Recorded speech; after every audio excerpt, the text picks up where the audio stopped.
계속 물이 새니까 이 위에 있는 사람도 난 할 만큼 했다. 밑에 사람들은 아니 거기서 물이 새는데 이걸 어떻게 단돌이 해야 되는 거 아니냐. 막 서로 싸우게 감정이 이제 격해진 거예요.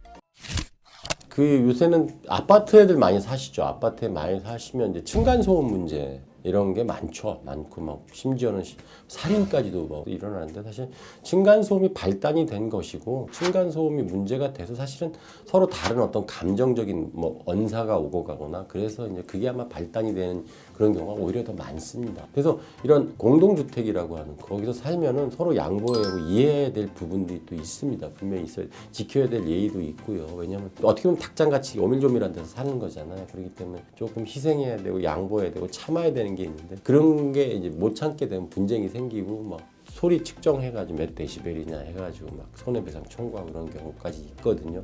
오늘 말씀드릴 사안은 그건 아니고 천장에서 물이 새는 거예요. 누수. 부엌 천장에서 물이 떨어지는 거예요. 밑에도 임차인이고 위에는 집주인이 살았는데 임차인이 살 수가 없는 거예요. 곰팡이 쓸고 막 그러잖아요. 방수 좀 해라. 이런 문제가 있다 했는데 또 새는 거예요. 계속 물이 새니까 이 위에 있는 사람도 난 할 만큼 했다. 밑에 사람들은 아니 거기서 물이 새는데 이걸 어떻게 단돌이 해야 되는 거 아니냐. 막 서로 싸우게 감정이 이제 격해진 거예요. 변호사들이 이제 그런 거 맡으면 모르겠습니다. 저 같은 경우는 양쪽을 차분히 시키려고 하고 웬만하면 변호사 선임하지 마시고 그냥 그렇게 변호사 선임하면 또 비용 들어가잖아요. 그렇게 몇 번을 말씀드렸는데도 불구하고 돈은 못 받아도 좋다. 강한 액션을 좀 취해달라.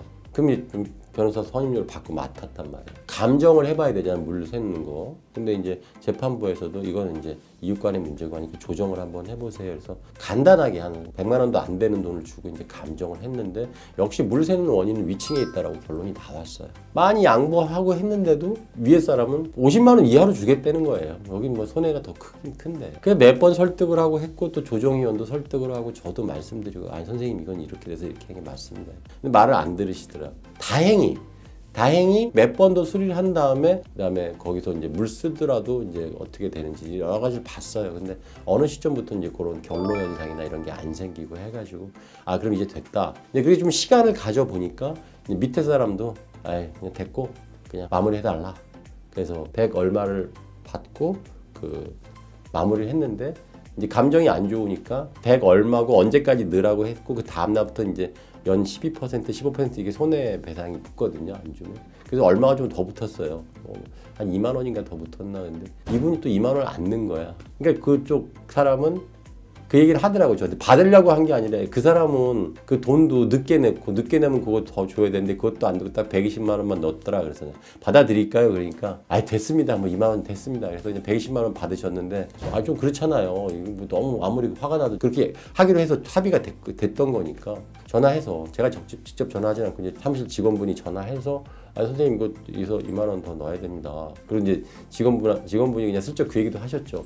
이거 2만 원 이렇게 안 넣으면 저희 이것 때 집행할 수밖에 없습니다. 2만 원 액수는 얼마 안 되지만 집행은 그러니까 이분이 또 이제 화가 난 거예요. 2만 원 안 넣었다고 집행한다고 이제 자기 재산이 어떻게 막 될 줄 알고 막 소리 질렀다는 거예요.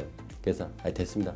2만 원 어차피 이제 안 받겠다. 놔두세요. 그랬는데 딱 그날 2만 원 넣었더라고. 이제 집행 들어올까 봐 2만 원을 넣어가지고 마무리됐던 사건이 있고요. 그런 사건은 보면 이게 진행을 해보면 보람도 없고 마무리가 잘 되는 경우가 별로 없어요. 그래서 항상 처음 시작할 때 변호사님들이 대부분 그러시죠. 이런 사건은 이런 장점이 뭐고 단점이 뭐다.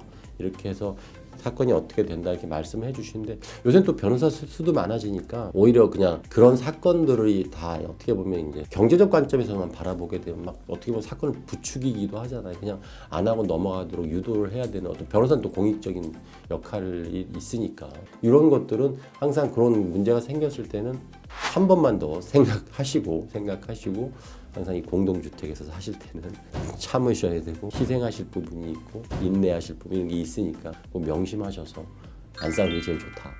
변호사 만나더라도 그냥 얘기만 듣고 사건까지는 안 가는 게 제일 좋다. 제가 변호사지만 그렇게 말씀드립니다. 네.